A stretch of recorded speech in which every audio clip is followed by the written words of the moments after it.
روزہ فرض کیوں کیا گیا؟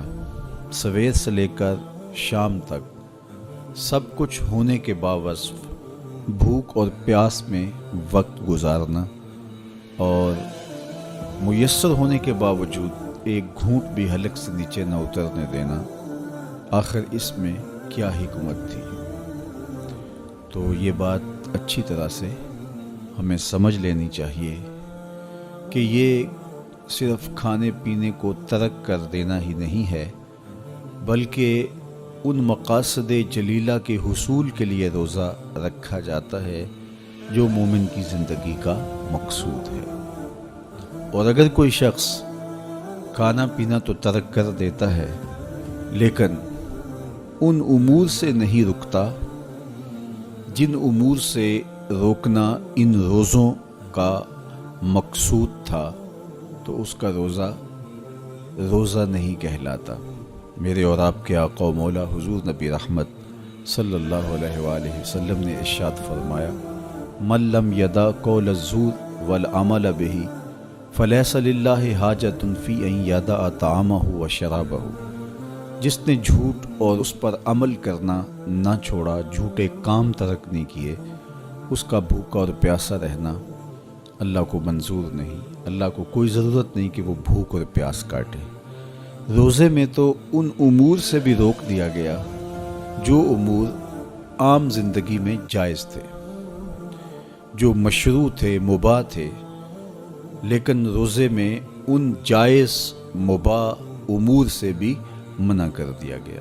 طیب اور طاہر کھانے، خوبصورت مشروب، ان سے روک دیا گیا۔ آپ آب زمزم بھی نہیں پی سکتے جبکہ وہ متبرک پانی ہے۔ شہر مدینہ میں بیٹھ کر شہر مدینہ کی پکی ہوئی کھجوریں بھی آپ نہیں لے سکتے، اس لیے کہ آپ روزے سے ہیں۔ تو روزے میں آپ کو متبرک چیزیں کھانے سے بھی روک دیا گیا، متبرک مشروب پینے سے بھی منع کر دیا گیا۔ تو مجھے بتائیے، جو رب آپ کو متبرک مشروب اور پاکیزہ کھانوں سے بھی ایک مخصوص وقت کے لیے روک رہا ہے، تو جن امور سے عام زندگی میں شریعت اسلامیہ نے ہمیں منع کیا، ہمارے رب نے ہمیں منع کیا، تو اگر روزے کے دوران ہم وہ امور بجا لائیں تو پھر روزے کی مقصدیت حاصل نہیں ہوگی۔ تو اسی لیے فرمایا، جس نے جھوٹ اور جھوٹے کام نہیں چھوڑے، اس کے بھوکا اور پیاسا رہنے کی اللہ کو کوئی ضرورت نہیں ہے۔ تو وہ یہ چاہتا ہے کہ میرے بندے ان امور سے بھی جب رک جائیں گے جن امور سے عام زندگی میں نہیں روکا گیا، تو وہ لازمی طور پہ ان امور سے رکنے کی کوشش کریں گے جن امور سے اسے منع کیا گیا ہے۔ تو جب یہ چیز انسان کا فہم، انسان کی عقل اور انسان کی خرد طے کرتی ہے، تو پھر لامحالہ طور پہ رکنے کی عادت اس کے اندر تقوی کی نشأت کا ذریعہ بنتی ہے۔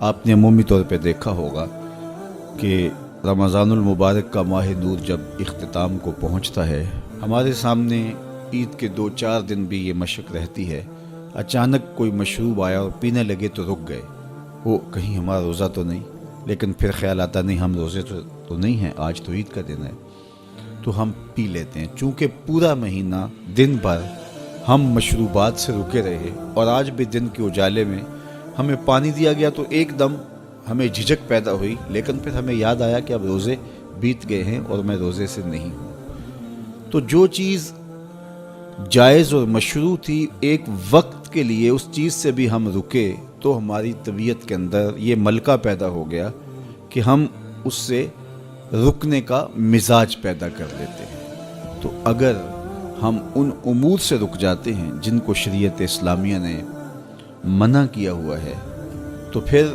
دوبارہ جب اس کو کرنے لگتے ہیں تو پھر ہمارا ہاتھ بھی رکے گا، اور پھر ہم مستقل اپنے ہاتھ کو روک سکتے ہیں کہ ہاں میاں، یہ روزے میں بھی چیزیں منع تھی اور روزے کے بعد بھی یہ چیزیں ہمارے اوپر منع ہیں۔ تو ایک ملکہ پیدا ہو جائے گا ان امور منہیات سے رکنے کا، ان سے باز رہنے کا۔ تو گویا یہی تقوی ہے کہ جو اللہ جل شانہ نے ہمارے اوپر حرام کیا ہے اس سے ہم رک جائیں، جس کام کے کرنے کا حکم دیا ہے اس کام کو ہم بجا لیں۔